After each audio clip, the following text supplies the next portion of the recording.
Hai guys, ini kita sudah berapa aja? Ini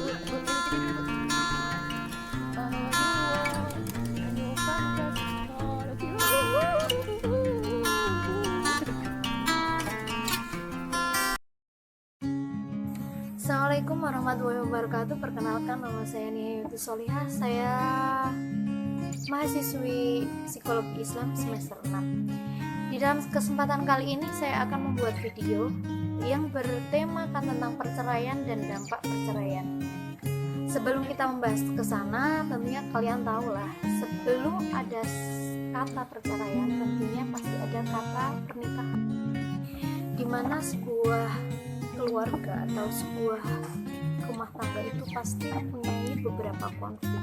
Nah, ketika seseorang itu tidak bisa menyelesaikan, suami istri itu tidak bisa menyelesaikan masalah yang sedang dihadapi, maka akan timbul namanya perceraian. Setelah itu, di dalam perceraian, menurut Robert, itu ada 3 hal dorong seseorang itu akan memutuskan untuk bercerai. Di antaranya, 1, pernikahan tanpa cinta.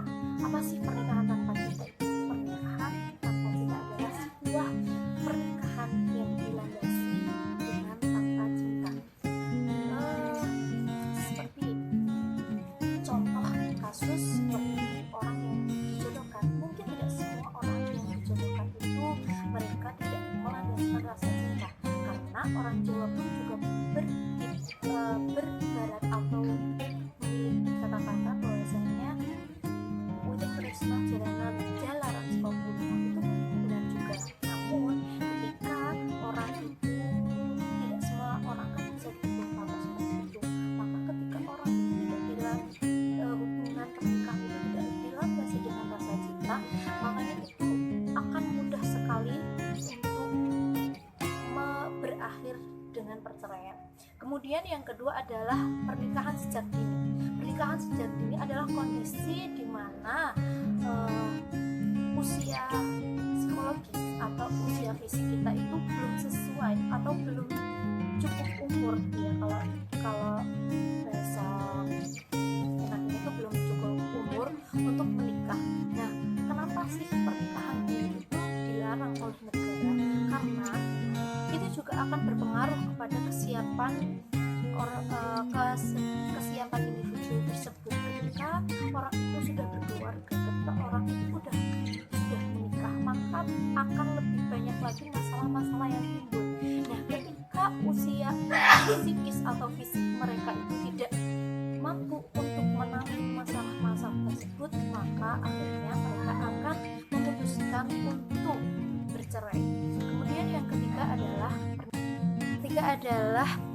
pernikahan campuran. Pernikahan campuran itu seperti pernikahan bernegara, kemudian pernikahan antar agama. Pastinya mereka mendapatkan kesulitan yang lebih untuk menjalani. Dan ketika di dalam hubungan rumah tangga mereka tidak bisa beradaptasi dengan keputusan yang sudah diambil, misal menikah berbeda agama. Karena berbeda agama kan tentunya juga yang diajarkan juga berbeda, maupun itu untuk meluruskan visi misi atau pemikiran yang sama itu juga akan membutuhkan waktu yang lama. Kemudian apa sih faktor-faktor penyebab perceraian? Yang pertama itu faktornya itu adalah usia, seperti tadi nikah muda, kemudian atau nikah yang di atas 30 ke atas, itu biasanya rentan untuk perceraian. Kemudian masalah faktor ekonomi, ketika kebutuhan ekonomi itu tidak bisa tercukupi, maka itu akan bisa menimbulkan percekcokan atau masalah dalam keluarga. Yang ketiga adalah tidak saling menghargai. Jadi suami dan istri itu tidak saling menghargai pendapat masing-masing, tidak saling menghargai apa yang disenangi, tidak saling menghargai apa yang mereka benci. Makanya ketika itu suami dan istri itu tidak saling menghargai satu sama lain, maka akan terjadi sebuah konflik seperti itu. Kemudian rasa percaya rasa percaya itu harus dibangun. Rasa percaya itu harus dibangun ketika mereka sudah berkomitmen untuk menjalin sebuah ikatan pernikahan, maka rasa saling percaya itu harus dibangun. Kemudian faktor lainnya lagi adalah faktor komunikasi. Ketika seorang suami istri atau rumah tangga itu tidak menjalin komunikasi dengan baik, niscaya hubungan mereka akan diambang pintu perceraian. Kemudian hilangnya rasa komitmen, karena ketika seseorang sudah tidak memiliki rasa komitmen, sudah tidak memiliki rasa tanggung jawab untuk melakukan sesuatu bersama-sama, maka itu akan rentan sekali terjadi perceraian.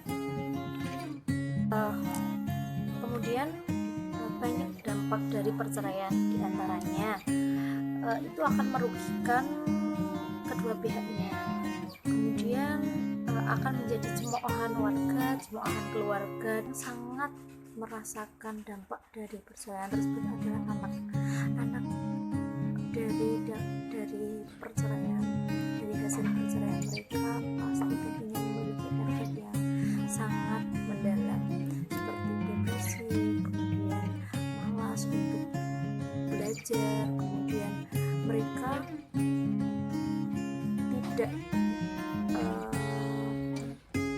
tidak menghargai tentang perasaan, sulit menjalani hubungan yang sehat, seperti dia itu tidak mudah menjalin komitmen, tidak percaya dengan orang lain sebagainya, masih banyak yang lainnya. Kemudian tidak selalu dampak itu negatif sih sebenarnya. Dampak itu juga bisa positif, karena ketika keluarga itu sudah banyak pertikaian dan anak itu sudah mengetahui bahwasanya keluarga ini memang harus berpisah, maka anak akan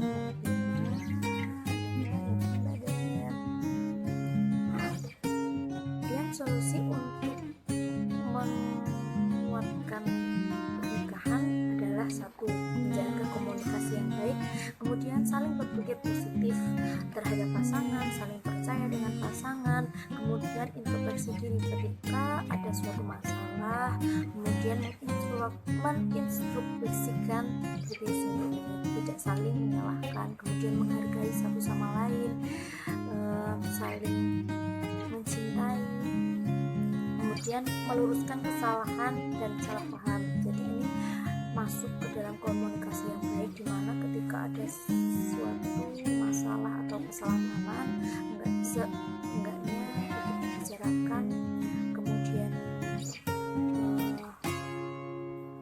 difikirkan untuk mencari titik solusi masalah yang